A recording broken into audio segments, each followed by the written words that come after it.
తెలంగాణ ముచ్చట్లకి స్వాగతము. లేచిరా దోస్తులు అందరూ. నాదైతే వంట అయితే అయిపోతుంది.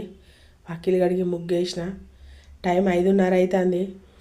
మార్కెట్కి ఫోన్ చేస్తే కూరగాయలు ఏం రాలే అమ్మ అని అన్నారు. బోయినపల్లికి అయితే మార్కెట్కి పోదామని చూస్తున్నా. నా దగ్గర ఉన్న పైసలు అయితే సరిపోవు. ఇక మా ఆయన డ్యూటీకి పోయిండు. ఆయన దగ్గర పైసలు ఏమైనా ఉన్నాయంటే అవి ఇవి పట్టుకొని పోవాలి. ఇక లేకుంటే ఇంట్లోనే. బోయినపల్లి పోతే నగదే కట్టాలి.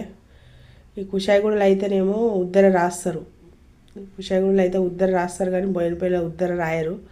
బోయినపల్లికి తక్కువ సార్లు పోతారు అనమాట.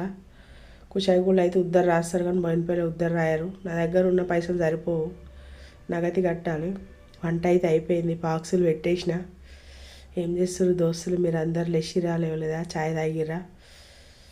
సరే పైసలు అడ్జస్ట్ అయిన దాన్ని బట్టి ఇక పోవాలని వద్దని నిర్ణయించుకోవాలి.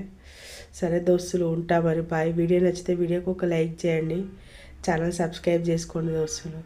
సరేనా? ఉంటా దోస్తులు. సబ్స్క్రైబ్ చేసిన వాళ్ళందరికీ థ్యాంక్స్. గొంతు బొంగురు పోయింది రోజు పొద్దుగాల లేచి. సరే బాయ్ దోస్తులు, ఉంటా మరి.